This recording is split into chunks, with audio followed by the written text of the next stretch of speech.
This episode is dedicated to the memory of Earl Simmons, better known as one of hip-hop's greatest artists, DMX. May your soul rest on, brother, while your music and memory carry on. And to Gordan Hall, whom I credit as an essential person with whom we could not have completed Red Dead Redemption way back in 2010 without. He's not only an amazing human being who truly knew how to enjoy life while putting everything you could into a project, but he had a vital skill in bringing people together and really forming a tight bond within a team. You both will be carried on in your art and by your children. Please join me in sharing a moment of silence for the two of them.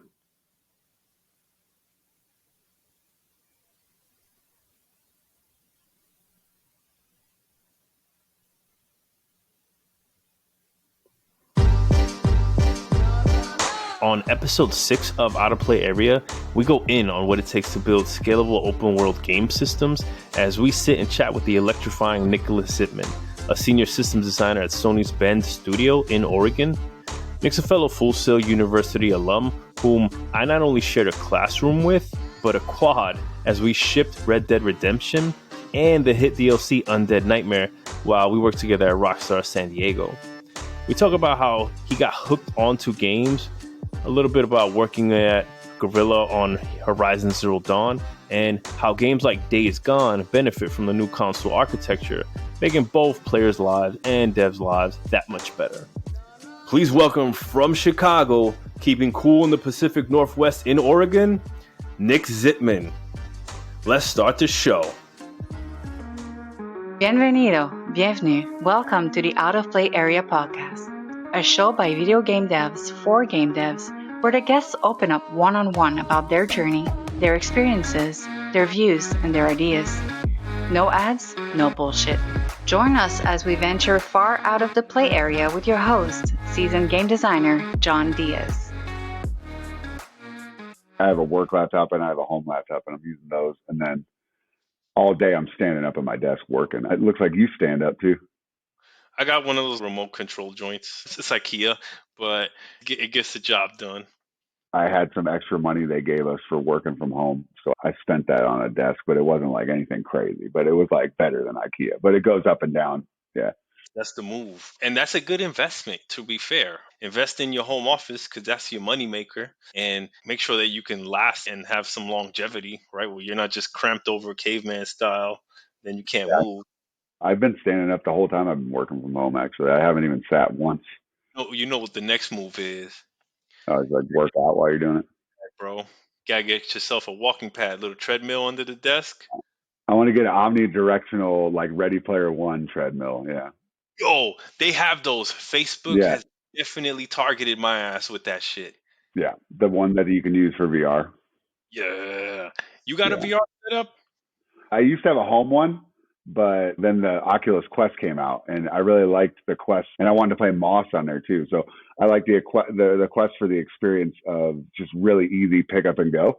So I actually sold my Rift, like my original Rift 1, and I haven't gotten like a whole home set up, and I don't know that I will because it's so cumbersome unless if I end up building a house and I have a bunch of room, that kind of thing where I can actually have like maybe like a play space like that. I'm sure there's other games you can play in that same space besides VR though too, right? Like you could play Twister.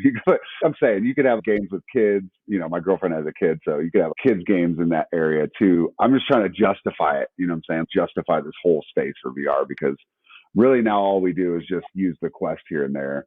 But for me, it makes me kind of sick, man. And it doesn't have a high refresh or resolution, in my opinion, compared to computer PC driven ones.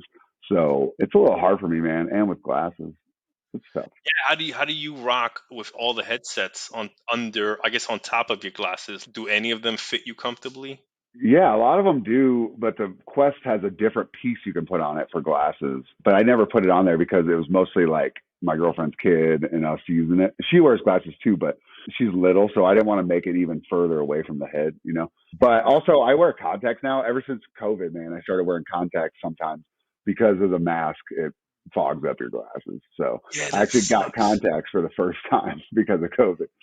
Ever in your life. Hey, you're looking good, bro. It's good to see you. You're looking in good I don't health. have them on right now though, man, because honestly, when you wear contacts at work, if you wear contacts or glasses, for me at least, the glasses are so much nicer when you're looking at the computer screen. Absolutely, especially if you got like the little blue light filter on them or I like got the something on anti-glare. there. Yeah. That Yeah. helps, man. I always tell everybody that does what we do: protect the hands, right, with posture and stretching, and then protect the eyes because they're the money makers.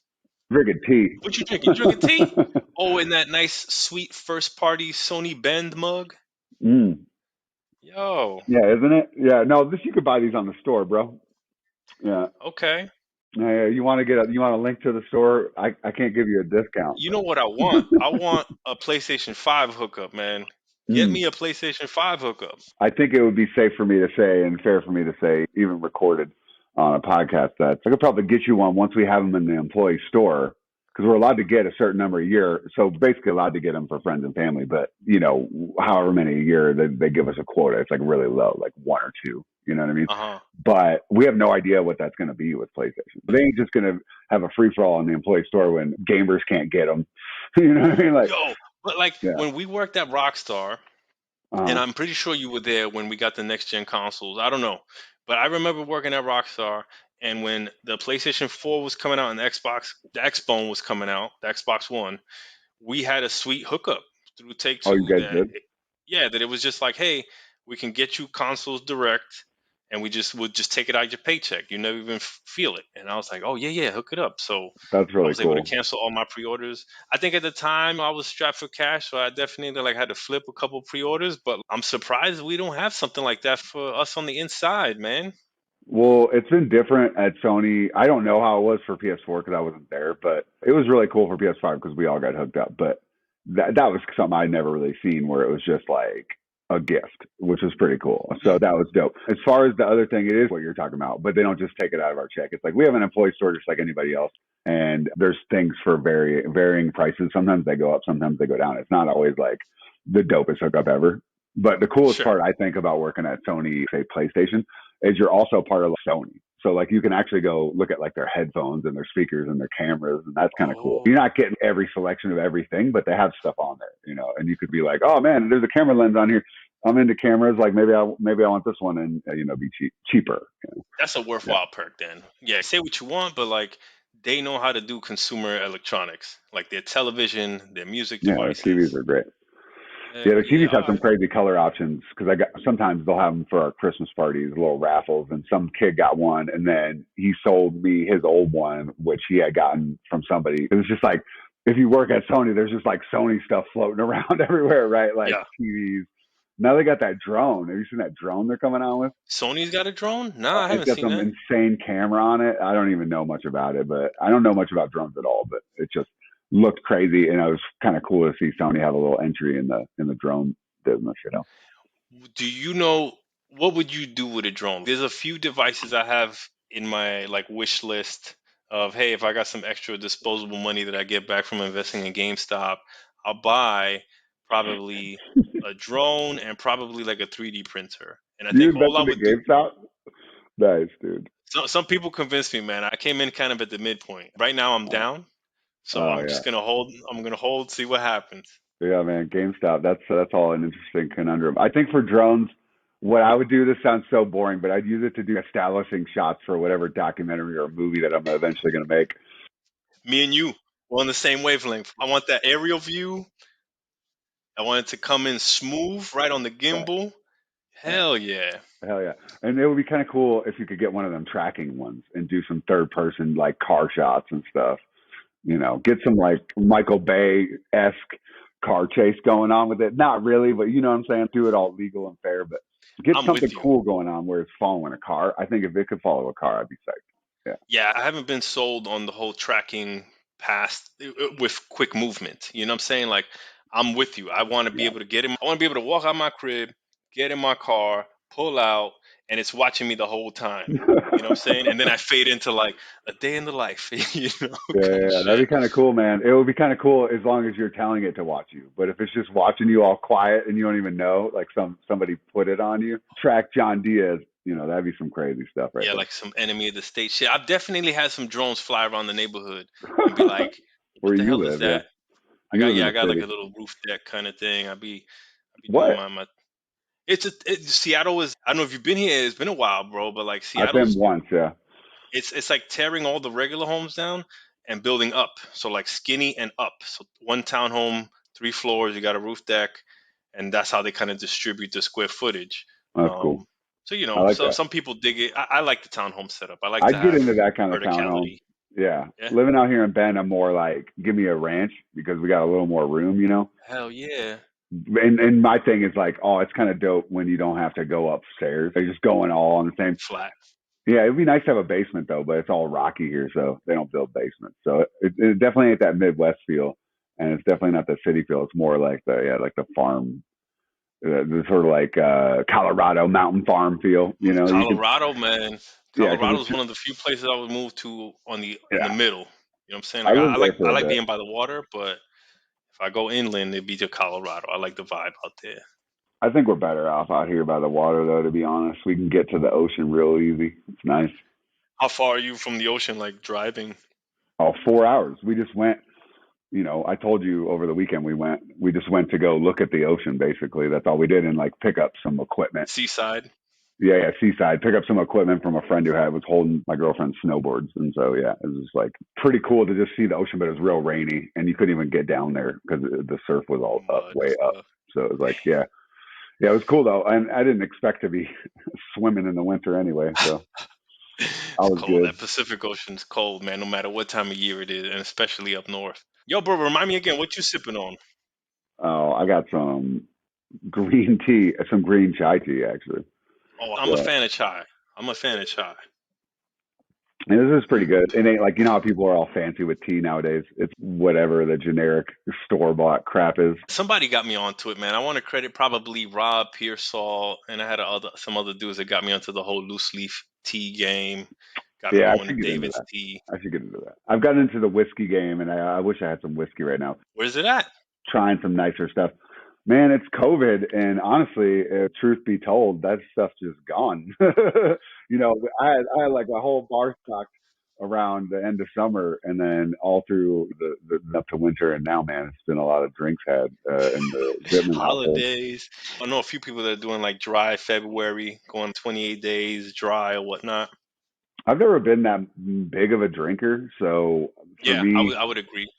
I could go dry like on accident for a month. You know what I mean? Yeah. Like, Yeah, yeah. it's not I top of your could. list. Well, I don't live in the city. You know, it ain't like back in the day with Rockstar where people going out all the time, and I'm doing that scene. So I think in that scene and that sort of lifestyle, it's harder because you're just like, man, if I'm at a bar, I'll have a drink, and I don't feel bad about that. Yo, can I tell you? Can I tell you my first day at Rockstar? I'm coming through, and I don't know, bro, like early 20s, sunny San Diego, and I hadn't met too many people. Like I went out to drink the day of the interview with a few buddies and like some of the leads or whatnot. But when I went to work for the first time, I'm getting shown around by David Conkler, right? The producer's kind of doing a meet and greet with every single person on the floor. I think that's one of the best moves you can do. Whenever you bring in on new blood, just face to face introduce them to everybody. Yo, this is John Yeah. Diaz. He's joining. He's a designer. He's going to be doing missions. He's going to be reporting to Silas. And you meet everybody. You meet the art team. You meet the animation team. You meet the audio team. You meet the engineering squad. And so while I'm doing all that, he's walking me to my desk, and your back is turned. And I remember this vividly for whatever the fucking reason. And you spin around and you see me, and I see your eyes open up. Like, I guess we didn't know that you worked there and I was coming to work there. And you jump out of your seat. And I swear to God, you like parkour over the little divider and we hug it out, bro. And I felt so welcome and like a part of the team immediately. I was like, yo, we're gonna do some shit here. We're gonna make some magic, man. Yeah. Even though we have I don't know, a year of production. I don't remember how much was left. You were there pretty far before we actually shipped, right? I mean, like at least a year. It was a year at most. Oh, really? Yeah, I think probably at the time we were getting told something like, oh yeah, in 6 months, right? But then we kept extending it. Yeah, I remember we did extend it 6 months, yeah. I'm pretty sure I got there like March or May, and then we ultimately shipped May Right. of 2010. Well, you got into a lot of stuff then, because I remember you having a lot of scripts and stuff that you had worked on by then. Because I remember there was one like what is it, Lucky and Love, Unlucky and Cards. Yeah, a few of the Gun 02, Gun 03 missions. Gun 02, Gun 03, the Gunslinger mission. Yeah, and What's his name, man? Landon Ricketts. The dude, Landon I just Ricketts want to mission. say, man, for people doing games today, like they're still be doing this today, but like back then, that was only 10 years. That was like 10 years ago. But that was pretty difficult to get all them dudes from the poker table to sync up with their real world counterparts from like the cinematic on. And it was like remember it was the poker system too. So it was like syncing that with the cinematic with the thing. And then also doing the gunslinger fight and then syncing the end of the gunslinger fight with when it breaks out and you got to do the regular gun battle. So it was like all this transitions basically. It was a ton of Bro, transitions. it's a ton of transitions, and it's like 4 different systems talking to the missions to the script layer, right? So like you have the open world running, you have your dual mini game, you have your Yeah, card poker mini video game, game, you have the mission layer, cinematic. and the cinematic layer, bro. And so, mind you, it was in a great state, and then at some random point in time, as if we Yeah, didn't have enough we were trying to polish, Gordan comes over and he's like, yo, we're gonna go in this new direction. And the key word is seamless. We're gonna take out all the yeah, I seamlessness, remember all the that. fades out of the game. And that was insane, bro. Yeah, That yeah, was yeah. insane. Because it totally changed how you would even do that. Yeah, Yeah, because yo, we did so much behind the scenes trickery, black magic by yeah, fading out, right? Like when you fade out, even if it's for a frame or two, that would hide a bunch of those pops yeah. and spawning and teleporting and loading and unloading and everything like that. Yeah, now more people do stuff like that in certain games, but still I see games not doing it. So it's really hard to do. And good thing we have solid state drives now, man. I'm excited about They that. help. And even the new consoles. Yeah, The new consoles got some crazy architecture where they're like they got that thing figured out. It's like mainlined. Like there is no yeah. RAM, bro. You just kind of pumping it straight through. But back to that day, yeah, I remember you having the ponytail at Full Sail and like you wore that hat all the time and you were totally like, where are you from? Are you from Harlem, Queens? I forget where you're from. Spanish Harlem, man. Spanish Harlem, yeah. New So York, you were yeah. like real Harlem, and I was from Chicago. So, even though whatever, I'm from the suburbs. Like I sort of felt that You down at still a Full city Sail. boy, There bro. was a lot of people like that at Full Sail, to be honest. There was a lot of people that were like city folk that came down to Full Sail from different cities. A lot in the recording arts for sure. Sure, sure. And so I Yeah. remember meeting you and having a couple classes with you, and then whatever happened, and we were like in a different month or whatever. Yeah. I think I fell behind in like machine Yeah. architecture or something like that. Oh, that was a hard class. And then what was it like? Chris Ferrasa? Did you know him? Is that how you got the So interview? I ran into everybody at some point through Full Sail curriculum, right? We were all class of '06. But I Mm-hmm. graduated after all most of the homies. I And then think you're at Midway, right? yeah, so at Midway is when I met everybody, and Rob Coble got me in at Midway. And then when I got to Rockstar, when I had the interview with Rockstar, I had that on the strength of a recruiter putting me in touch. And then Christian went over to Danny and like, yo, Danny, you know this guy? Yeah. And then Danny's like, yo, that's my old roommate. And then so I think he helped kind of nudge me through after the interview. I never knew you guys were roommates or anything like that. That's so crazy until you showed up, and then all of a sudden you knew all them dudes, and I was like, oh, that's so crazy. Bro, and so also, if DJ hadn't left Midway, I don't think there would have been a spot for me because I think I came in at Midway to backfill DJ's vacant spot when he left to Rockstar. Right. And then DJ got into Rockstar on his own. There's a lot of dominoes that fell in order to get me in the damn industry and at Rockstar at the same time. So I count the blessings. Yeah, no, that was awesome how we all, and it was really exciting when new people would show up all the time if I knew they were coming or not.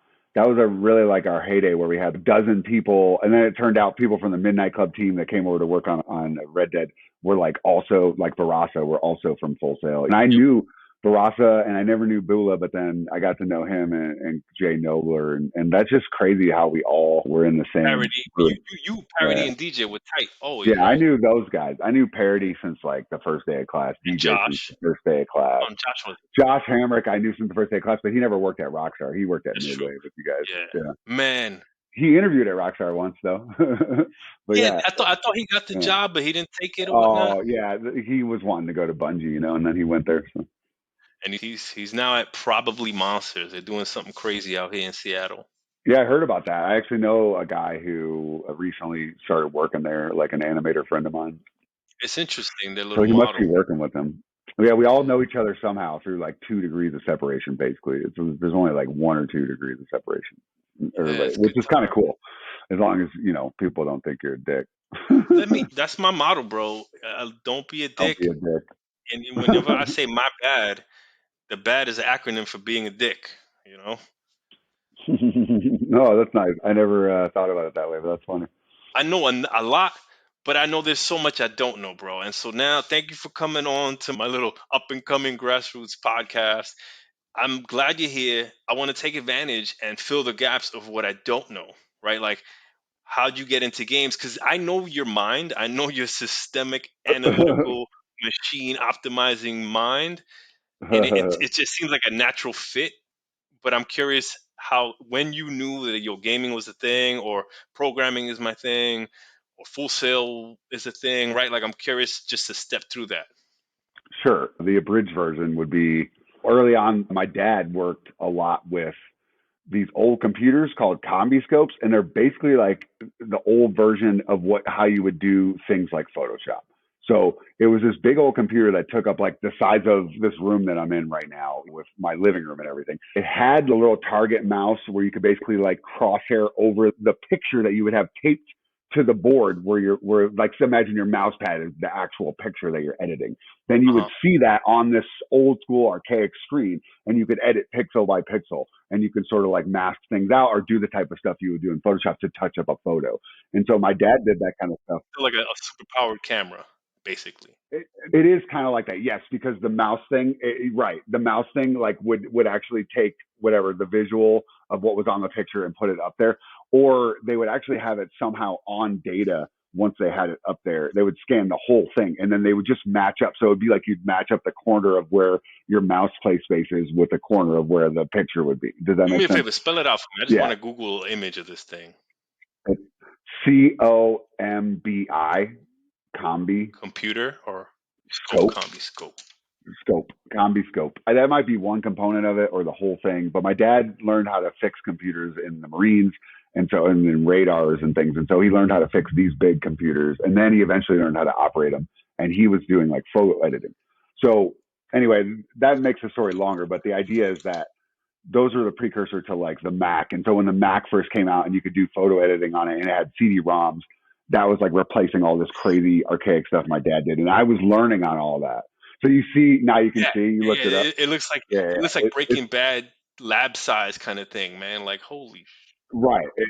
Exactly. That's what it was like. They had these big rooms where they would suck all the dust out of everywhere. I'm sure you got to keep it cool Right. too. Keep it cold. They had those false floors and false ceilings with all Yeah. wires going under the floors and wires. And so it was cool. Basically that sparked a lot of that stuff with me. Is just like messing around with these big machines, and then also then learning from my dad. Oh, look, this CD-ROM, this little CD holds what this big old cassette discs turning thing that was like the size of like 100 records stacked together. Like that thing held half of what a CD would Yeah. hold. And so then he was like, show me that. And then I got really into that. And I was like making different sounds for startup on the Mac and doing different stuff like that, like figuring out basically how to like do Apple Talk basically like early on, like where you could get the computer through scripting to do different things and modify, so just messing around, and then basic Visual and Basic. stuff like that. But I really never knew all this. You say systemic technical stuff. I really never knew all that. It was more hardware. My dad would teach me like how to, I'm soldering this thing back together or whatever. The software stuff for me was always like games, right? It was always like, I want to play games. I want to design games. What was the game that you kind of keep at your heart of like, yo, this is one of my favorite games when coming up, or one of the most amazing games to you coming up? One that and then there's like 3 or Sure. 4, but one that I always remember that will be like one that'll be fun for people, I think, because it's different, is Wizards and Warriors. It was this game. It's from the Ubisoft, actually, when they originally, or not Ubisoft, but Rare. Rare originally made Wizards and Warriors. Yeah. Rare made Wizards and Warriors. And it was this kind of freaky game where you were a knight, but you could get these little magical powers. And it was just really fun. It was very similar to Zelda in the way that it had item-based progression type stuff going on. Okay, so that's on the NES in '87. Yeah. And I'm born in 80. So, but I played the original Legend of Zelda. I played the original Metal Gear. And those were... Acclaim published it. Yeah, published it, yeah. They had 3 Wizards and Warriors games. The first one was really dope, though. And it was just really weird and sort of you know that classic NES feel of not the major games like Mario and stuff and Zelda. Well, even Zelda feels this way, but it's sort of like the way that the games were made and the way that they flickered and the way that the screens would change. It has this like underground feel to it. You know what I mean? It has this sort of like underground feel to it when I play them today or when I think about them today. Like it was a small team, like probably 2 or 3 guys putting it Zelda's the best together. example. The first Zelda, when you go between the dungeons and the screen goes black, and it just gives it has this feel. It's like a dungeon feel. It's like a garage feel. It makes me feel like that. Whereas Mario, I don't know, Mario's a little Colorful, more, vibrant. manufactured. Yeah, there was something about a lot of those early games for me that were, really fun. But so long story short, with the whole, how did I get into this? I think it was wanting to do technical stuff always, build bridges, do these different things, be an architect. I always wanted to do something technical, and then I just started to see more and more that I really enjoyed watching people be entertained by games and stuff like that. You would have like friends, family, siblings come through, play NES or SNES. Yeah, and I'd like watch them play, or they'd watch me play, or we do that. It was like a single player game. A lot of times in my life, I've had these single player game experiences with like a group, and we're like sort of all together trying to conquer this thing. And that's also with like playing board games together. And we used to make little board games. Me and my cousin designed a Captain Nintendo video game when we were like Captain 10. Nintendo's that dude And with we the like, zappers or whatnot. yeah, he gets sucked into the Nintendo. It was like a Nintendo licensed TV Yep. show. And so we thought we could sell this idea. Back then we were like thinking we can sell this idea to Nintendo. So we drew up a bunch of screens on his Commodore 64. He had like an art program on his Commodore and a printer. So we drew up the screens, printed them, and we had like a level where you fly on the Game Boy, the Game Boy could fly or whatever. He was like a hovercraft.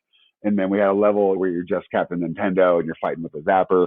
And so we came up with these ideas and we sent them to Nintendo. And they sent us a letter back like months later saying, thanks for your ideas. Like, we're busy for the next 4 years working on our own project, but thanks a lot for sending it. And they gave us like a vote of whatever because they knew we were kids. Was it like design docs or was it like pictures? Yeah, it was Yo, design bro, docs. how old were you? It was we were 10. Yo, and they wrote back to you. Yeah. Where's that letter? I wish I had the letter, man, but my parents are the ones that encouraged us to use the typewriter to type the letter because Professional. we didn't. Yeah. Well, at that moment, we didn't have the Commodore. It was like a project we worked on.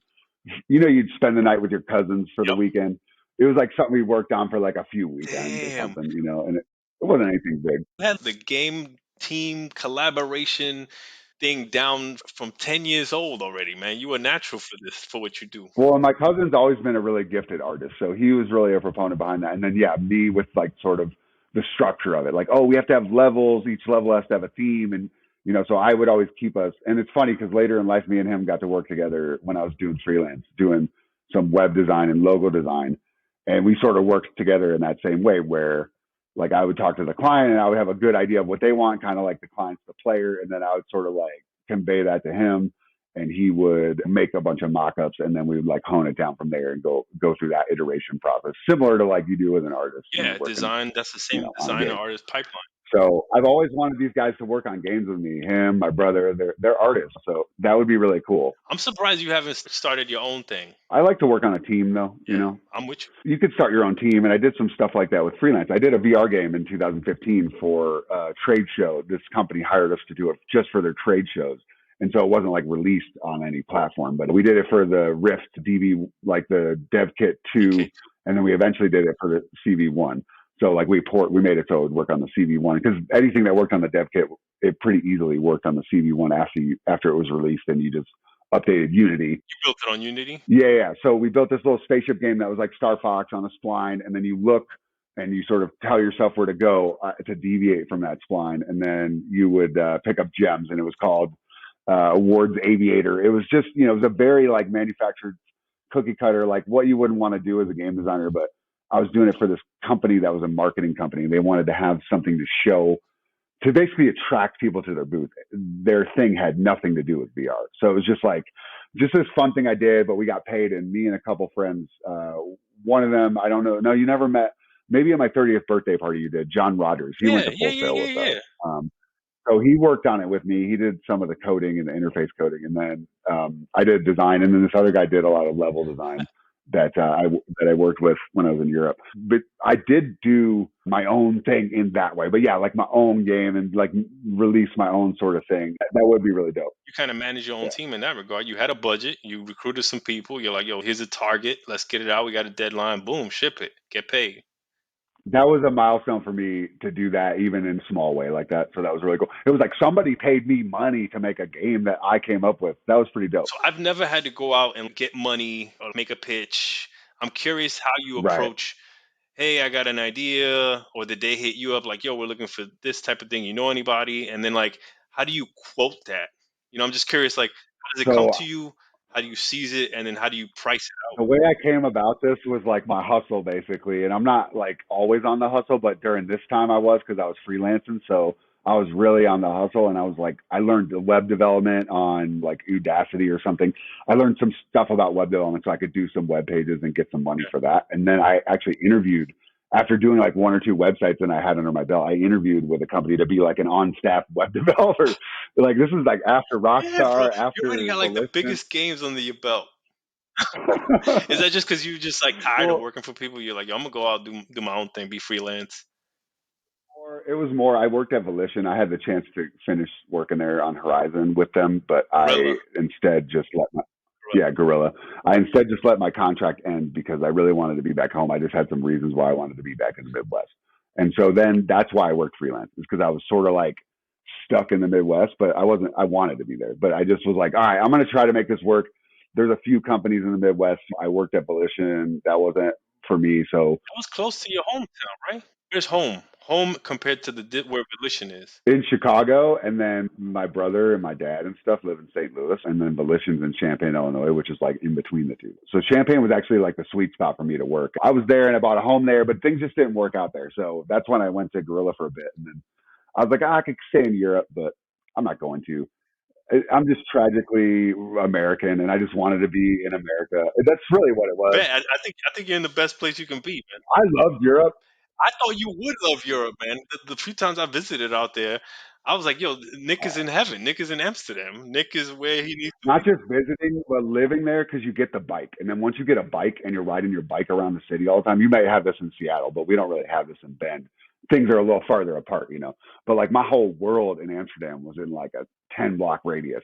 So once you get the bike, then you just feel like master and commander of that city. And this is a city that millions of people visit every Every day or day. every week or There's whatever. never a slow period for Amsterdam. Yeah, in 3 months, I became a master of the city. I was giving people directions, and they didn't even know English, and I was still able to just point them. And it was like, and then most people do know Can I English, tell you, but what? every time I've been to Amsterdam, I'm usually I'm usually partaking in the local vibe and bars and shops.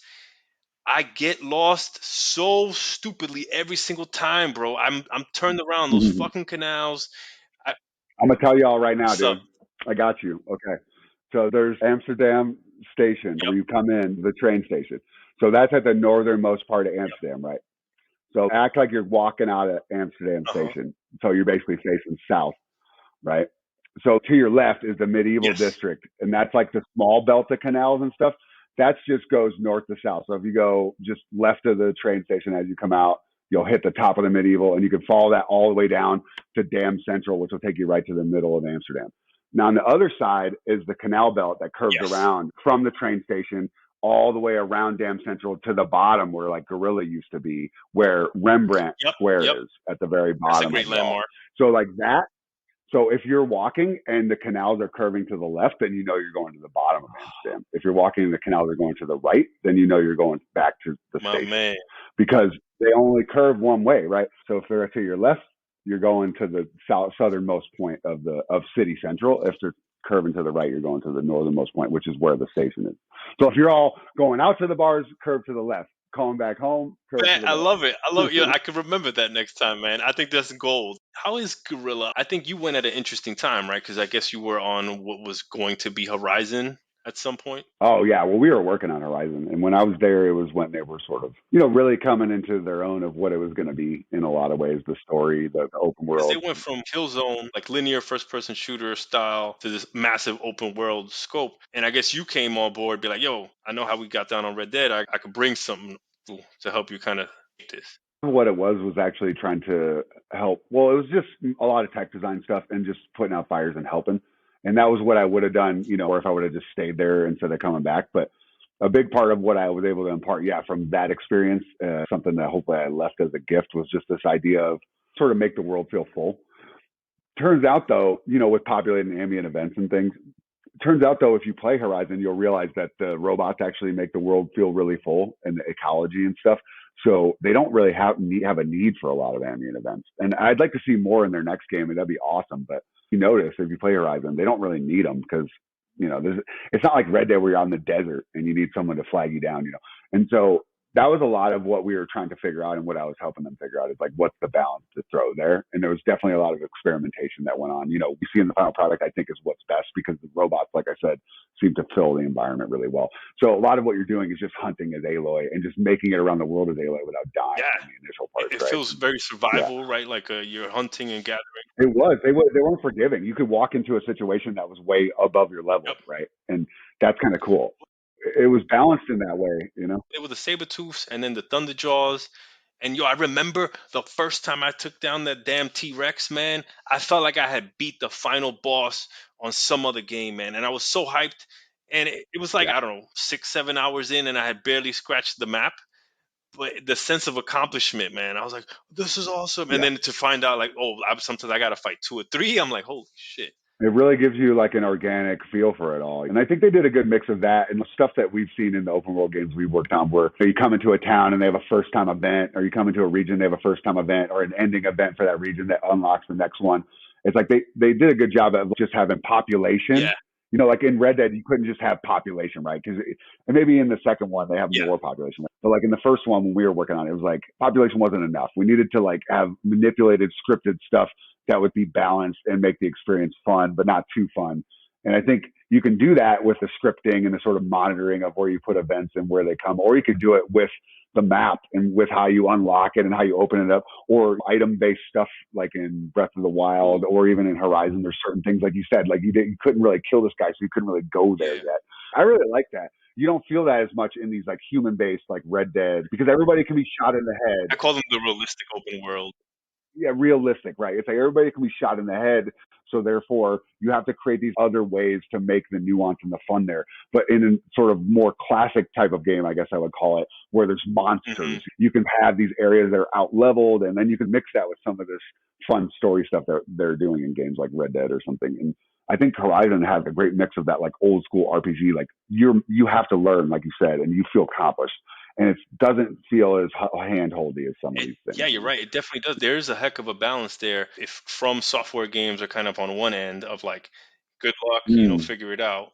I got a buddy, Mike, and he compares it to an adult Zelda, because Zelda was kind of similar, right? Like, here you go, here's this massive open world, and you have a sword and maybe a shield.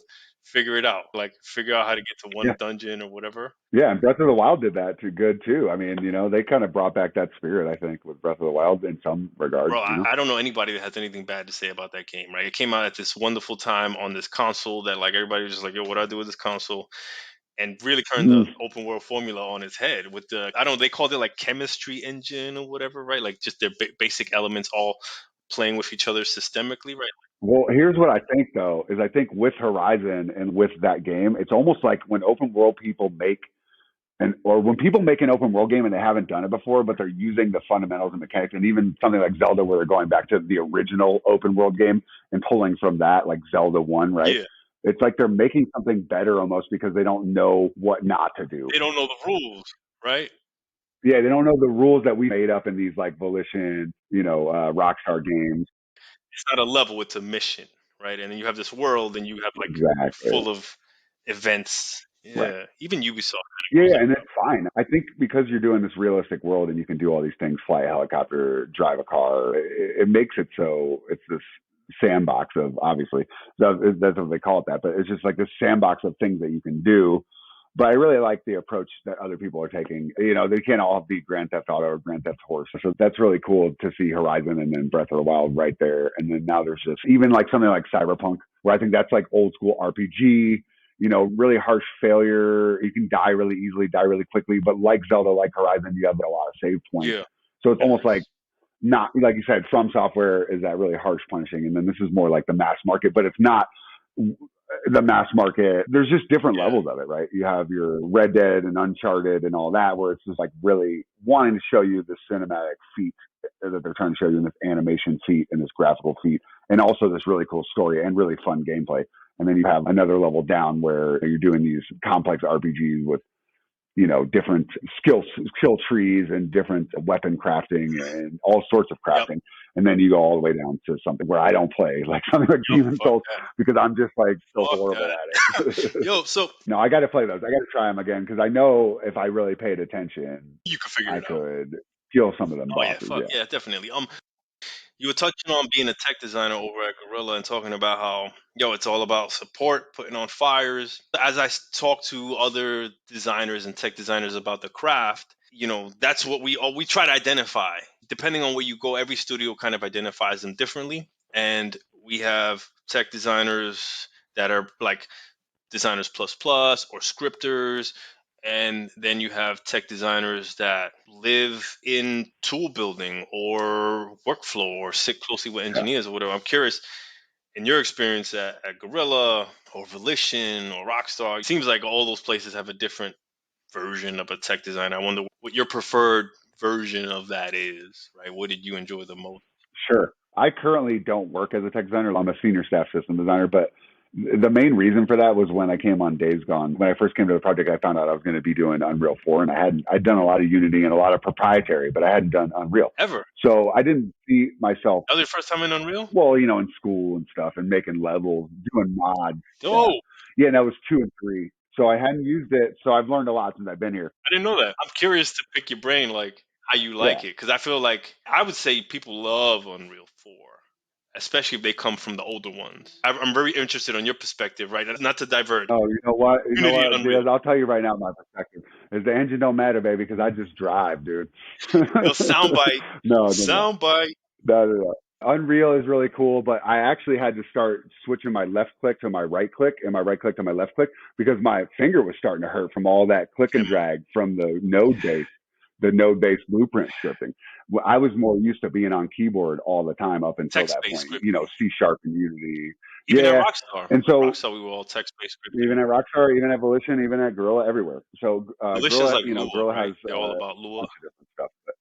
Well, Volition, Guerrilla, all these companies may or may not have things that are visual now or before when I was there. But I'm just saying my experience, and I can't really talk about any proprietary stuff, but my experience was always on text-based up until Unreal, Where are you at on the visual scripting world? I think it's cool, and I think it's cool how any kind of scripting language can be restricted so people can't break things and stuff like that as easily. I think sometimes it can be overly restricted, but there's always ways around it.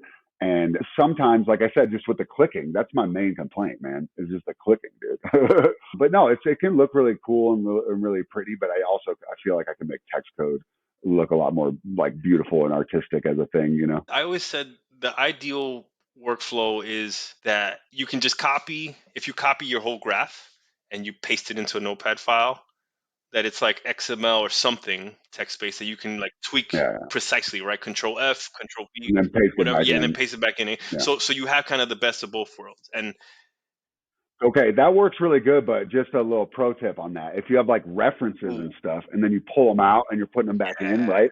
And then sometimes, depending on how that all works with your system, and I think just the core Unreal system, it has issues with that. And so some of that stuff too is really nice about Unreal, where it links stuff, references stuff, and then you can always go down that rabbit hole and find something, as opposed to other engines, or if you're using Lua and it's just like you have a string that's quoted or something, like that's difficult. But at the same time, that Lua loads up real quick, and that references and the script with all the references don't. So man, it's always like you're a trade-off, and that's the same thing when you're building a game, right? It's like you put things in memory so that way you can access them quick. Now you have less memory.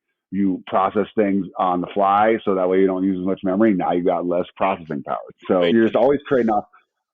But for the tech designer question, to go back to that, even though I'm not one here, I have been one, and I also do a lot of stuff here I think that you would consider to be like a tech designer.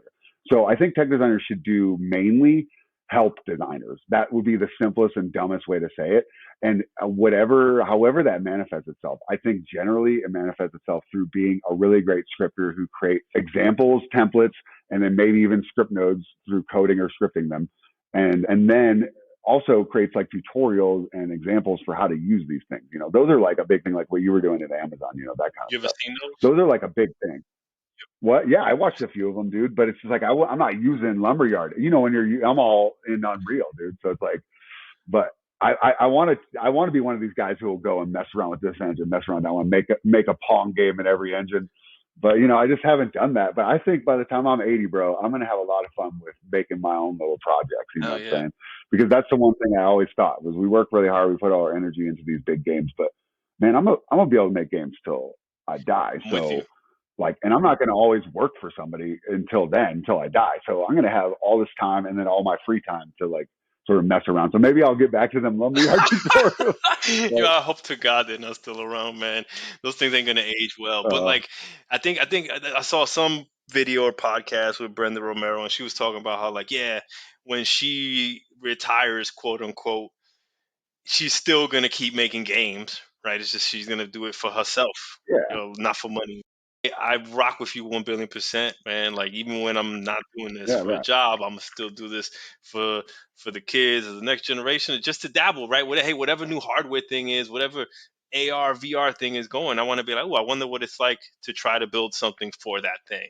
Yeah. Even if it's like pick up a cube and throw it, whatever, but hey, so that means someday, I mean, we know we're going to have the time to make a game together. So we will, even though, The last, right now we can, EA and Sony ain't going to make a game together. Well, maybe, I don't maybe, know. man, maybe we'll all be on one singular cloud platform that's a hybrid of like Apple and Steam and Amazon and Google and Microsoft and Sony. Bro, you're talking about the Oasis now, bro. Is that like Ready Player One type shit? Yeah. Because that's kind of what that would be, right? If it was just a marketplace where we all worked in it and all built stuff in it, we could just collaborate. But you still wouldn't. You'd have like the Sony world, the You Microsoft have your little world. hubs. Yeah, that would be. I mean, that's kind of where it's going. But so maybe by the time we're 80, we'll be floating in like a vat of like some kind of amniotic fluid, and we're just like me and you were like designing the game. Like we got whatever avatars we want, dude. We're just looking all dope. What was up in that movie, by the way? They all had like textured skin. They all wanted to have like something cool going on with their Wait, we're not skin. talking about You know what I mean? Matrix. It We're was not like talking about Matrix. in Ready Player Oh, One. They all had like modified. yeah. It was kind of like Matrix. I think it was to give it like basically so it didn't look too uncanny Yep. valley. That was my Yep. idea because they looked really real, the avatars, and so they kind of added like these almost as if you were adding mods of color or texture to your avatar, like in an unrealistic way, right? Like it's not human, right? It's just like some. I don't know if you saw that, Man, but I don't. it was. I saw it once, dude. So I'm having. I would have to Google it to see what you're talking about. I got some issues with the movie and the book anyway. So The movies never live up to the book, man. They never live. I know. I just think the movie was actually pretty good, and it made it more of like an actiony thing. But the book, now that I reflect back, I liked it because I'm a nerd, of Mhm. course. But now that I reflect back, I'm like, man, two of the challenges in the book were playing arcade games. It's like why couldn't there be something different for one of them? And then in the movie they did that, so it's like you could see how when he went to write the script, he was like, yeah, this ain't gonna fly. You can't play Joust and Pac-Man in the Yeah, same, that's not a the challenge, challenge. So man. okay, But there's all the questions of like any mentors or key resources that really kind of helped you in what you're doing. Any words of wisdom for the next generation, mhm. or just favorite experience working in games or winning game of the year, celebrating. There's a whole bunch of shit. Yeah, that was awesome, bro. You remember that? Remember when you saw the dudes from How to Make It in America in our hotel, and you like went up, I you saw them? Remember that forgot, shit? bro. I forgot. Yeah, I meant yeah. to. What was his name? I like that actor too. He was in Lords of Dogtown. He's Yeah, he was great. like raising That raising actor. Victor Vargas. I forget his name. I used to know. I Yeah. mean, it's you can't help but when you live near LA to like develop these aspirations because I think like right like I have a bottle of Avion tequila, right, and that comes straight out of Oh my Entourage. God, that's awesome. Yeah, right. My brother loves Entourage to the point where he named his snake and his dog Chase. Yeah, Johnny yeah, yeah. Drama. Yeah, Snake. His old snake was called Chase, and now he has a dog called Chase. Yeah. No, just yeah, Vinny and Johnny and Chase, man. He just loved that show. That was back in that era when it was like you were buying HBO shows on DVD and Yep. watching them. Yep. Now that's all just Crazy how fast that's digital happened, stuff. man. And now the game streaming thing is Yeah. coming. Where you just subscribe. I haven't bought any games from my PS5 on disc. Yeah, I'm doing pretty interesting on that. You Yeah, got the you got the I disc version or the digital version? I do, and it was kind of cool to put in Days Gone because shout out to Days Gone. Anybody who plays it or hasn't, like, you should check it out on PS5 if you have one because it's just way faster, and the loading's way faster, and the frame rate's way faster, and it kind of makes the game a different experience. A lot of these open world games are 30 frames, even Red Dead and The stuff like hard that. loads, right? If But it's built on honestly, Unreal, there's some hard loads, I'm sure. oh, Yeah. sure. Yeah, well, we did a lot on Days Gone to modify without getting into anything. Basically, the people at Sony, especially the engineering staff and those kind of people, and even some of us guys who are doing some of the scripting in clever ways, it was pretty hard to make an open world game, with that. So, without going into detail. And so they did a really great job at that. And it's like kind of a little known secret. Nobody really even talks Nah, about that. Like, there hasn't really been any open world games made with Unreal. I don't even think you see the logo. Do you see the logo when you load up the game? I forget, but like I should know, but I think because it changed throughout the development too. But so I can't remember. But basically, it has a lot of good stuff, but it also made it really hard. And say with like a proprietary engine, like we had at Rockstar or other places, where the streaming in the open world, is really optimized and made for that. It's like we had to do a lot to make that work, and because of that, it sort of made it a bit harder. But I think it's cool because the PS5 makes up a little bit of that gap with like the solid Oh state yeah, drive and stuff. it's a game You know, changer. and if you were to say, I think if you run like Rockstar games on there too, they run at Oh 60. yeah. So it's like it's not just our games that get not just the Days Gone. It's like other games that were at like 30 can go up to 60 if they do the patch or Oh, whatever. you Like mean there isn't like a is Sony game check flag then run at like yeah, 200% awesomeness? that'd be sick. No, I'm really glad I'm playing Cyberpunk on it because I've heard some bad things about it, but I've been having an okay experience in Cyberpunk, except it has crashed a lot, like more than any game has ever crashed for me. Yeah. I think that's the state of the industry these days, man. It's like things are coming out half finished. Yeah, I'm sorry to cut you off, Nick. I mean, but that's just a sign of distributed QA, working from home, dev kits in random places, right? Not being able to kind of consolidate all your bug crushing and reporting, bro. That's my take on Yeah, I guess it could be a COVID thing. My thought was that we're just getting more and more lax with it. Every company is more and more with like just because there's just so much pressure, and I understand it. And then it's just like it comes out, and then there's just well, we can fix it later, and they do, and everybody does, and like No Man's Sky got a lot it. Yeah, better, and all these games you get a lot patch it. better. And it's like if you stick with them, it's great, and I really love that fans do that, and I think it's the same thing with Days Gone. Like if you were kind of like maybe a little bit annoyed by the load times or a little bit annoyed by something in Days Gone, you should try it again because it plays a lot better on the PS5 format. What's Although I do think it plays really good on PS4 what's Pro. Yeah, it Like did. Totally did. yeah, What's what yeah, I what like it. I like it. biased motherfucker. What system you I worked buy it. on for Days Gone? I'm sure you touched multiple systems, but curious. Yeah, I worked a lot on the throwables. Ah, And then I worked on a lot of like the sort of like metagame type stuff. So yeah, like all the throwables, is trying to start from a place of realism and then, tune it towards what the feel we wanted for our game, which is like sort of action survival. hmm And so, you like, for instance, I'll give you one example. It's kind of more one of our more famous ones is we have like an airbag bomb. It's called a remote bomb though. You take an airbag from a car and then you attach a radio to it and then some other doodads, and so we sort of had a crafting system that would allow for you to be able to pick up sort of generic items, but make something kind of specific with it. So that way you didn't have to specifically have XYZ, except for one key component sometimes, like an airbag or like a growler bottle for like a napalm yeah. Molotov. So like, but then the rest of it were all components that were used across a lot of different items. So it made it real like action survival, not like super survival-y.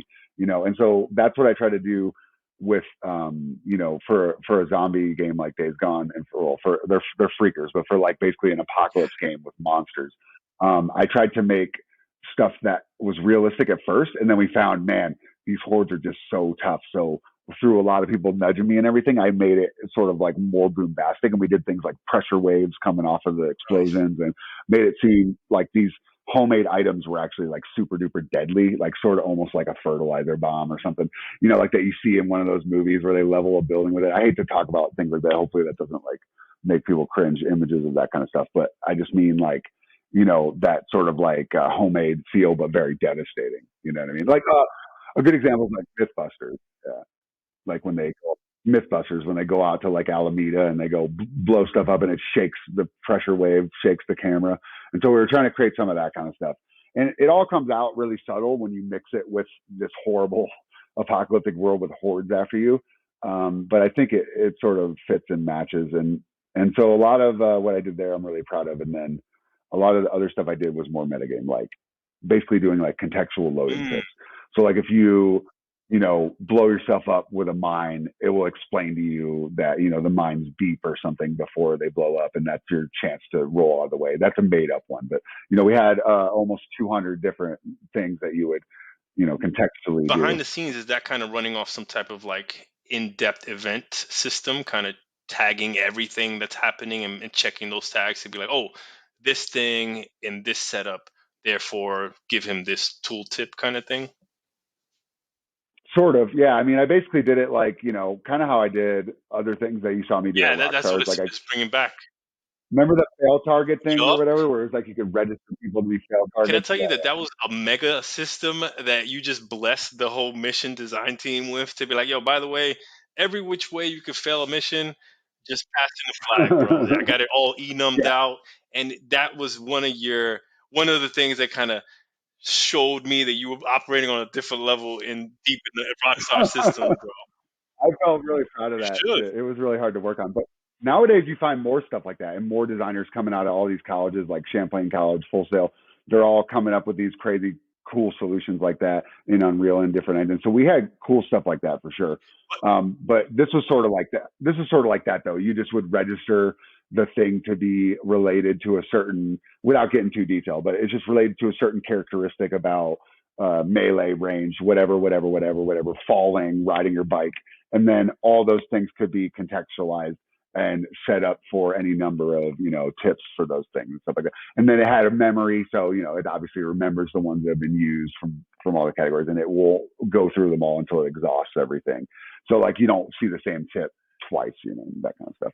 It sounds like you came from like old school machinery register kind of stuff, man. Like if it was inspired from you poking around with those Combi scope cameras or There's whatnot. something Man. about that, yeah, man. I take a really sometimes complex approach to things, but I found through my wisdom of, we learn, like we worked at Rockstar, we learned, you burn and learn, you mess up and you learn sort of like, all right, man, I'm going to fail early. Yep. I'm going to make sure that this thing works just a little bit. And then, okay, then that works. Then I can layer this on and this on. And you can still do it complicated. You could still do it elegant at the same time. I remember people telling me at Rockstar, you don't have elegant solutions. They're too complicated. And then I remember people telling me the opposite. So I feel like, you can live in both worlds and sometimes one's called for and sometimes the other's called for, There's a lot of different ways to get to solutions in what we do, right? And it's all a matter of perspective. At the end of the day, if the shit loads, runs, and does the job, and I love the way that you build stuff, right? Like you can say, hey, the guy brings a bazooka to kill a fly, but I think it scales dramatically well, right? Like the time invested scales across the game. Yeah. That's the trick. That's the trick is, do you want it to scale or not? And you just have to know that. And like, that's something I never knew in the beginning. I just always wanted everything to be scalable and awesome. And now I learn more and more, as I go that, it's like, all right, well, this thing's throwaway. Yeah. This thing could be real dope. And so something like the loading tips for the entire game, that was really cool, to get to work on that. And that's where like, my boss, I think it's like, people get to know me and they get to know, like, there's a couple other guys. There's a lot of people in Bend that are like me, actually. So it's kind of a fun place to be in that way. But then also it's like, oh, man, that dude did the photo system. This one guy, Roddy, and it's amazing. He went like so tricked out with it. And it's like that kind of thing, It's like, oh, okay, well, my thing is the loading tips. And so that's my chance to like do something a little complicated, a little crazy, try to do it different, try to do, look at different games. Like we were looking at games like, what's the one that, the one where you're like in urban combat all the time and it's got like great UI. I just can't think of it. It's not Division. Yes, The Division. Thank you. All you Yeah, gotta say is great. great This is a UI and game you're in the design right city. here. Well, look at John Diaz, an example of a game designer, really, because you could give somebody 3 lines, 3 words, and they can tell you the game. I'm like that with movies, bro. You You'd are be a like, fucking movie buff, man. yeah. No, I can do it with Yeah, games too, though. But you know your that's shit, that's man. that's You some real got me game looking design. up Wizards and Warriors, man. That one took me by surprise. Yeah. That's a deep cut, Wizards and Warriors, and that's a good one, man. If you ever want to go back and play an emulated game, I would say Wizards and Warriors, Faxanadu, and Battle of Olympus are 3 really good games. They all have RPG elements, some more than others. But yeah, Faxanadu, Battle of Olympus, and What's Wizards that and Warriors second are one? all How do I spell that one? Faxanadu, Faxan. Yep, Faxanadu. Boom, right there. Yeah, Faxanadu. dude. That was like kind of like almost like a Wizards and Warriors meets Zelda or something. They kind of have both. It has a little bit of that warrior fighting stuff, or it's almost like Zelda 2 a little bit, like or like Simon's Quest, man, dude. Also Castlevania 2. Yeah, That all those had like this really interesting sort of approach to it where they were trying to like mix genres. They were trying to make it actiony and RPG, and I love that shit, man. That's my favorite. That's why open world's so great. That's why we got into open world, I think, is because you can just do everything. Couple questions for you, It's man. They fun. come to mind. Like for people that have been in those same shoes where they're like, yo, I have a way I want to approach something and I want to try. I'm scared to fail. People depending on me, whatever. Or I'm getting pressure to do things one way, but I really believe it should be done this way, whatever. How do you approach that? That's like conflict resolution or negotiation or kind of team collaboration thing that comes up all the time in game development. You're saying that people are not being confident that they'll succeed at the task at hand? Is that the Yeah, idea? I think that's a part of it is like you're getting pushback on the way you want to do something and you want the freedom to Right. try, but it's like, oh, you Yeah. do it the fast way or do it the easy way or something like that, right? And collaborating, right, to give and take, right? Like how do you approach it? Yeah. Well, I would say, you could do it the way that a lot of us used to do it in the early days, and especially at Rockstar, where it was like you're doing 2 jobs. You're doing like whatever you have to do quickly to get it done, and then like the stuff that you really want to work on, like your pet project, to make it like the cool way, or maybe it's overcomplicated, but whatever. You just want to do it, right? So yeah, I mean, I think you do have to use your own time for that, and you have to use your time wisely. Try to get like 8-hour day that's just like optimized, and figure out how that's going to be best optimized for you. And then you got to work with your manager, on that, or your boss, or whoever, the people you work with, because if they're expecting a different thing from you in 8 hours, like, which is often happens, right? It's like they're expecting like maybe they don't know that you're putting out fires for 4 hours, and then you're getting to your work at like 3 o'clock. You know what I mean? And then you leave at 7, and they think, oh well, he came in at 10 or whatever. It's like you just have to make sure that they know what the parameters are. What the parameters are for your your work and your success, and that goes for like the immediate, like for the week, and then for like the year, and for your whole down the road. I feel like that's something I never really had in the early days, was that relationship, because I was just working so hard, and also maybe the people that were my bosses weren't the greatest, but I've had some better bosses and some cooler people that were like more, treat you more like family and stuff like that at Volition and at Bend and at Guerrilla, that sort of like taught me that, like, just being able to like level with the people next to you and say like, well, what is it that you expect of me? And then No. I like that you touched on that. I want to take a moment and reflect on that because that's a big thing for anybody coming in this game, where it's like you don't know what a good manager is until you've had a good manager.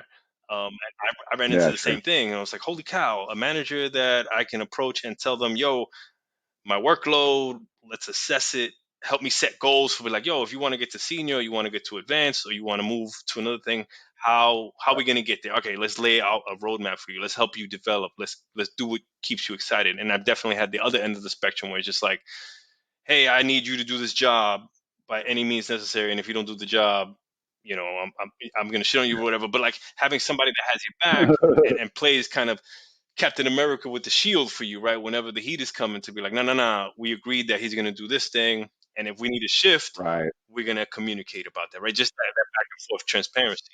Yeah, you need all that, and I think it just depends on the studio, depends on the place, and like some places, I mean, whatever, we all know them, we've worked at them, and I won't name any names or anything, but it's there's maybe a key person or a key set of people who are sort of like doing it the wrong way. And I think a lot of the time it was just like if you gave a 16-year-old a Ferrari at the game industry, it's just like, oh, here's millions of dollars to do whatever you want with.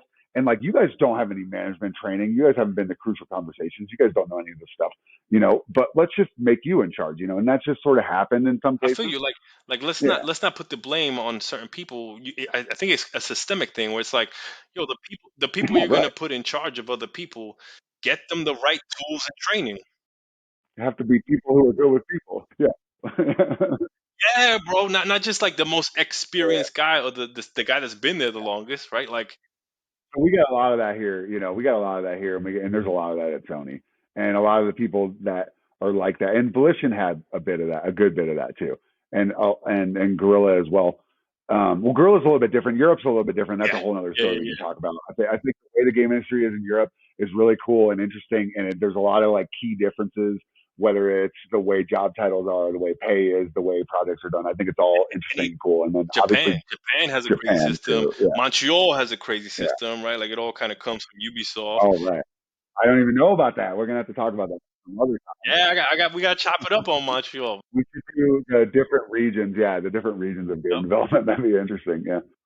Bro, I know I want to respect your time. I know we're out of time. I just wanted to ask one couple more things. You're involved in something really cool at Full Sail, and I think it's super instrumental to like how we give back to Full Sail and better give them the tools to break into the industry and be able to hit the ground running. And I think it's called what, the Full Sail Program Advisory Committee. Yeah, that's the thing, and it's been going on for years. And a bunch of people that we've worked with have been into it. I think Bua has gone. Like different people have gone at different times. Josh Hammer, but I got into it like maybe like 5 years ago through talking to the current program director. But now they have a new one. But for the game development and for the game engineering, or well, it's game development and game design, and then they have masters now too. So there's a lot of programs and there's a lot of ways that you can sort of get in there and help. And I do sort of see like the similar same folks. And so it would be really cool if there's any Full Sail people out here listening to this, that you guys should get involved in. Like, I can definitely have them, and especially you, John, I can definitely have them talk to you and see if you'd want to go to the next ones. And they're much easier now, now that they're all online. So you can do them a lot easier. They don't have to fly you out and put you up and all that.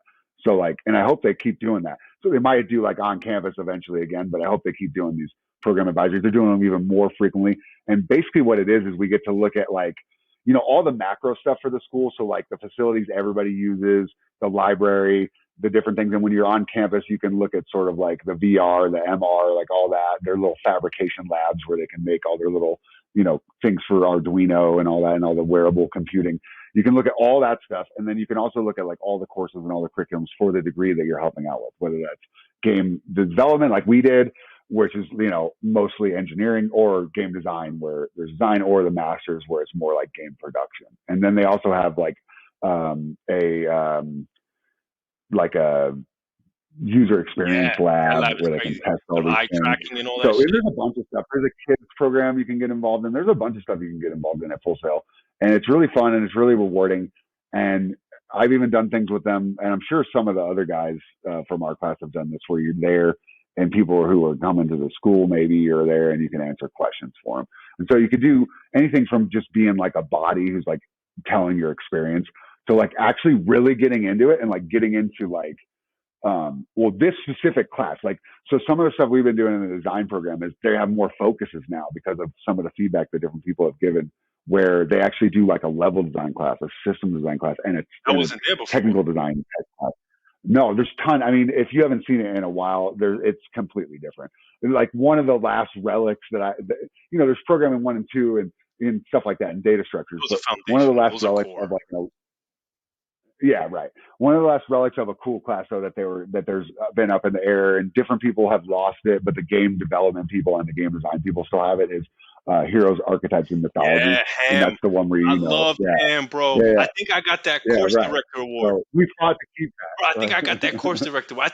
I think we had that class together, man. I love that fucking class. You're right.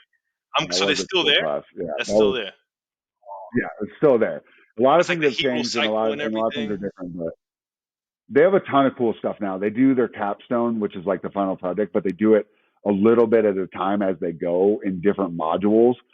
And it's not saying that you're working on your final game the whole time, but you're working on different projects.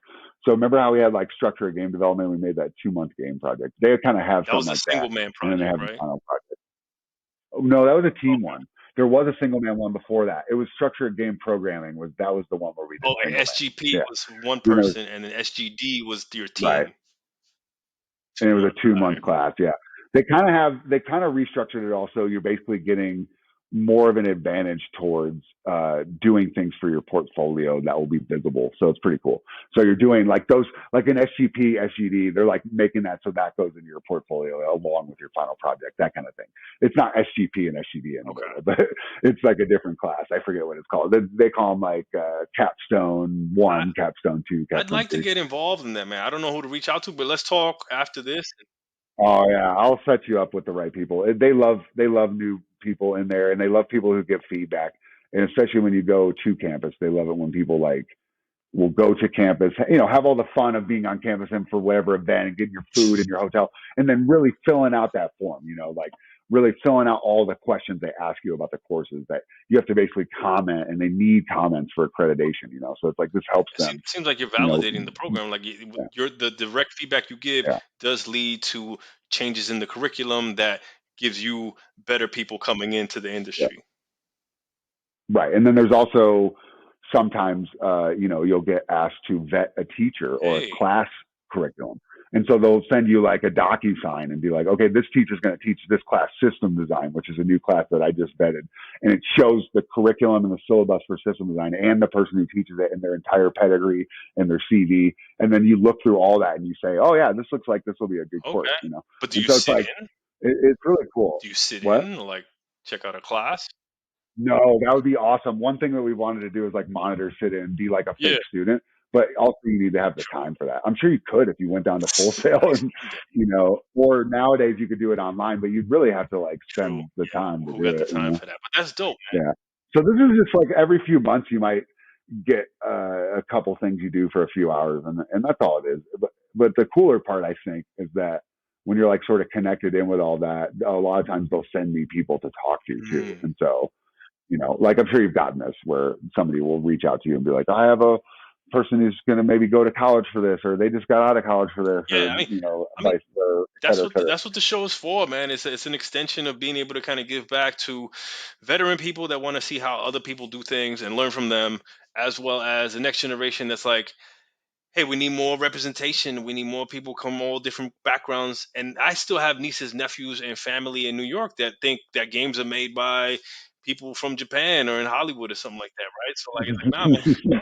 That's what Yo, I me used to too. think, Diaz. I used to think only Japanese people make games. Little did I know that like half of these Nintendo games I'm playing were made by like Nintendo in Seattle and stuff, Right, or at least ported. bro. Like, So that's what I'm here. I'm just here trying to spread uh, awareness, creative avenue for people to hear what goes into making games and be like, yo, you can do it too. Here's the stories of how we got into it, but there's so many different avenues. So to that, I want to close off. I want to hit you with the classic. What would Nick 2021 tell Nick 2009 as words of wisdom coming in to the to game industry? Oh man, just calm down, bro. I was in there back in Oh 2007, yeah, but my yeah, bad, my I'd be bad. like, I'll tell 2007 Nick, just calm Calm down. down. Just That's what I would say. calm down. Calm down, but don't lose that fire. You got to keep the fires going, I right? You think got to just anybody that keep it. listens to this Yeah, interview will not mistake you for having lost the fire. yeah, right. No, no shit, man. Yeah, I definitely am an excitable type, and I think for a game designer, it takes different types, and I think that's the best part about it, man. Is like 'cause there's people like me and you who are pretty excitable, and then there's people who are just really methodical, and then there's people who are just really just amazing, and they amaze you every second with their craft. And we're sort of like the jokers and the fun people, but I feel like we're mixing it up and we're getting something's happening when we're in the mix. And I really like that. My Who would you call out as kind of like methodical designer DJ Jones. That's who you should interview, dude. boom? DJ Jones. That's it, Yeah. done. You tagged him. He's also a good programmer though too. He's just good at everything. DJ is one of them people where I feel like if you ever met him and you don't just think this guy's great at all the, at least all the like game related stuff. not everything in the world, but if you meet DJ and you're not like, this guy is great at all this game development stuff, then this is how I always thought in school. This is how I started at Rockstar. If you don't think that about DJ, then you're probably not that great. You don't know shit. You know what I mean? Like, I think he's up at Crystal Dynamics, man. I think he just put out that Avengers, and I think he was on Tomb Raider before that. No, I talk to him still sometimes. He did before that. He did Shadow War. Oh, that's right. I think I was at E3 or GDC when he was like riding the dragon for that, and I was working at Warner Brothers, so we could kind of hit each other up on the Slack or whatever. I mean, I don't know what we use, Skype or Link or some shit at the time, but that's dope, man. It brings like memories. All right, so I was gonna tell you who you nominate to come on the show next, and you've already done it. So DJ Jones is going on the list. I'm gonna hit him up for sure. Dude, thank you so much, brother. This has been fantastic. I really appreciate your time, bro. I do this more for me than anything else, man, and this was gold. Oh, yeah. We got to do this again. We got to do an international game development episode, and then we have to do like a what's your favorite game idea that you want to make episode, or maybe we don't want to do that one because we don't want to give that away. Keep that one in the pocket. That's something I talk with about friends a lot, is like just what's your dream game idea. And so I don't want to give nothing away. We'll save that. We'll save it for the B-side. Yeah. Yup, save it for the B-side. Nick, brother, take care. Stay safe. Goodbye, and stay in school if they let you go. There's a bit there that I know a few of us can relate to in this industry, and that's using our own time outside of the workday to pay down tech debt or fix things that are not specifically part of the deliverables, but that bother you enough that you're compelled to fix them for the benefit of the project or just long-term maintenance. I encourage us all to be brave enough to bring this conversation to our managers whenever that happens, so that it's not a question of allocating extra time from our personal lives. I know I'm not the only one who's gotten lost wandering the canals of Amsterdam, right? Shout out to Nick for his pointers on orienting yourself in the wonderful city. I've never been brave enough to jump on a bike and jump into that traffic. I'm looking forward to him putting me in touch with Full Sail's Program Advisory Committee. I've definitely got some ideas on what I could use more of on my team. Every time I get to kick it with an old Red Dead homie, I'm reminded about the amount of love, detail, sweat, and work that went into polishing Red Dead Redemption to the jewel that racked up all the accolades back in 2010. Outlaws to the end, baby. The majority of us have gone on to take those lessons learned and spread it out to other open world games and more. It's awesome to see how different teams bring their magic or interpret that open world formula when you talk about games including the original Zelda. Horizon was a fantastic game, and I'm looking forward to Forbidden West as well as playing Days Gone once I get my hands on a PlayStation 5. I want to hear more from developers making open world games on Unreal. Hit me up. I love trading streaming stories and tricks. I'm so psyched he called out DJ Jones. I definitely look forward to bringing him on the show in the future. In episode 7 of Out of Play Area, debuting on Monday, April the 26th, we followed through with Benja's nomination from way back in episode 2 and welcome Jeff Junio, who's lead game designer for Jam City, working out of Carlsbad, California. Just been in the industry since the 16-bit Sega Genesis days. We talk about the fine line between mobile game development and AAA console game development. And then we also touch on important aspects of what it takes to be an effective lead who listens to their team and empowers them to do their best work, and more.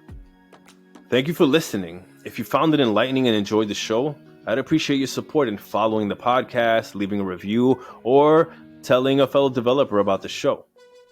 If you have any thoughts, comments, questions for me or a guest, you can email them to john@outofplayarea.com or call in and leave a message at 760-981-0311. You can find both of those links at the top of our homepage at outofplayarea.com. If you're a game developer who's willing to share their story or knowledge, click on that Calendly button at the top of the site and let's link up. Please make sure you get approval from your studio PR or HR beforehand.